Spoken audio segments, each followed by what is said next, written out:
Hey guys, it's Dave Sinicosa here with Patrick Bissell again, here to show off our Extreme Fight deck. Well, his Extreme Fight deck. We're here to drum up support for the format. I hope you guys enjoy. Here we go. Okay, now, you guys know me, I am a Link Choker player, so obviously there's going to be Link Choker in the deck. Okay. And there's only 2 clans in the deck. You'll see the other one shortly. Now, I know this is in Japanese, I just wanted the triple rare foiling on the card. This is our grade 3 searcher, Changling Pleiades. And that's really all he is. He is a grade 3 searcher. Okay.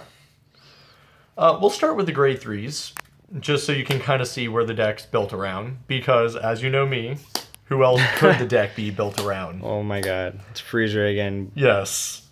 Now, this deck was actually formed before my regionals deck, if you guys saw that profile. Now, obviously, Freezeray, when a card is put into the damage zone, a card gets locked. In Limit Break, he gets power 3,000 to if it is Limit Break. Now, the other ones, I still do run Alter Ego. And I was questioning, I was thinking about running another grade 3, but the grade 3 searcher is very specific to where you may only search a grade 3 Link Choker for this. Okay. Because in the Extreme Fight, we actually have to pay attention to little clauses like that in these card texts. So I still run the Alter Ego just so I have a search target and I just don't pay a counterblast to shuffle my deck. And then you'll see the other clan I run. Angel Feather. So we do have Gabriel, because as you'll see, there is some damage switching in the deck. Oh, and comboing that. Oh my god. So you'll see her shine in a bit.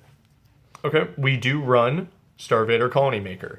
Now, when my opponent, whose skill is exactly Counterblast 1, when she's placed on rear guard, as long as I have a Link Choker Vanguard, and my opponent has a lock card, I can search my deck for a grade 1 Starvader and call it. Okay. Which most of the grade 1s in the deck are Starvaders. So she helps me build board early and non-GB. Alright. And now here's where the fun comes in. Broken Heart. Oh dear god. So with damage switching in the deck, Broken Heart can give power to my Vanguard, whoever it is, whether it's Gabriel, Alter Ego, or Freezeray. She'll give 2 to herself and 2 to that. Then we have 4 Black Slice, who helps me build board and does some damage switching, because, as you all know, if a card's put into my damage zone, I get to lock a card. Yup. So, activate Black Slice, card goes into damage zone, Freezeray put on standby, call a card, lock one of your front row units on swing, and get a unit for a counterblast. That's pretty good. Yeah, it is. And then, of course, they gain power as well. Now, in the grade 1 lineup, since this is Forerunner and a card of the same clan has to write it, I have to actually run mostly Link Chokers in my grade 1 lineup. Right. So let's start where every deck usually does in the grade 1s, 4 PGs. I originally ran some GPGs, however, I found them to be very redundant because there's a lot of damage unflipping through just straight calling out of damage zone, healing, all the Angel Feather shenanigans. Right. So why evil? Why evil? Truthfully, I had just a spare playset of evil lying around. It could be evil. However, he is better than Prometheum, because if I were to use Prometheum, I could not guard my Angel Feather units, nor could I pitch them to Perfect Guard. Right. So you do want to use newer PGs. Okay. Then, 4 Volt Lines. The deck does have a lot of mass locking potential, and having an on-hit on every column. That's just really, really strong. It forces your opponent to really think. And he can be brought out with Colony Maker, or he can be brought out of the damage zone with Black Slice, and he just goes kind of hard. We also run 3 Limit Break Enablers, who again, can be pulled out of the damage zone, pulled out with Colony Maker. Right. And he combos really well with Broken Heart, so that whenever a card is locked, because a card was put into my damage zone, my Vanguard gains 5k. And Broken Heart would gain 2k, because Vanguard gets 2k from Broken Heart and 3k from his own skill. Yeah, that's making numbers. Then I do run 3 of the Doctroid Premas. Yes, I cannot ride her originally, but I can bring her out with one of my Angel Feather units, and then another card will enter the damage zone, so I will get 2 locks off of that. That's pretty combo-y. The deck is incredibly combo-y. And then start off with triggers. I do run 4 crit, all Paradigm Shift, because I might be on a Starvator or just the ability to put triggers back in deck. Yeah, putting triggers back in deck is really strong. Draw triggers. The deck does need early game draws to help it survive, because the deck, it functions by essentially riding Freezeray, going GB, it falling off, then you don't necessarily need to stride for the rest of the game, because you're just going to be comboing with this guy. Holy crap. Because with Refros, essentially you sit on Freezeray. Okay, Refros back to deck, shuffle, 2 cards in damage, lock down your front row, 10k to Vanguard if you have the Black Slice, or I mean the Broken Heart and the Limit Break Enabler out, 10k to Vanguard, and draw a card. And you can just keep looping that and lock down their entire board for actually unflipping your damage zone and putting triggers back in deck. That is... Oh my god. And then, just to keep the trigger insanity going, we do run the 4 Sunny Smile Angel.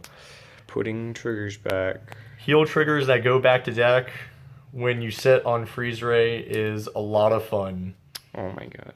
So, and in Extreme Fight, what do you have to... What happens with triggers? Because I know triggers activate with certain restrictions. yes, triggers do have restrictions, which we really don't think about because clan fight has been a thing forever. Or for a long time at least. You must have a unit of the same clan on the board in order to activate them, which is another reason why I run the Premos, because having a card in back row makes it harder to snipe, and why most of my front row will consist of Angel Feather. Okay. Just to make sure that these 2 triggers can proc. All right. And then we get into the Stride Zone, which is probably one of the most toolboxy things in Extreme Fight, because absolutely nothing... Yeah, you can run anything in your Stride Zone. I do run a Medu, because I do have the 10k base, and sometimes if my opponent just doesn't give me anything, it's just one of the best first strides. You're right. It just pluses you a little bit. Makes strides free. But it's not the only plus, because we also run Poison Spear Mutant Deity Paraspear. Okay, what does he do? Okay, so when he comes in, he rests the opponent's board, which for this deck does absolutely nothing. But if they have 3 or more units, I draw a card and my Vanguard gains 5k. So it's just a little bit of plus. I get to draw, which really helps out with the deck early. And he gains 5k. However, say I miss my Freezeray ride and I'm on Alter Ego. Well, I can activate Paraspear's skill, draw a card, gain 5k, then activate Alter Ego's skill, lock one of my units, gain another 5k. So my stride is a 36k base, and I just drew a card. That's real strong. And you lock something on their board. Yes, with Alter Ego skill. Well, you can, yes. Just to keep up with the healing shenanigans, I do run 2 Raphael. Of course. Going from 3 to 2 or 2 to 1 on Freezeray, she just helps keep Freezeray live longer. Right. I do run 2 of the Nebula Crunch Dragons just to keep the lockdown if I don't have any of my damage switchers to activate off of Freezeray or I'm playing a Messiah game.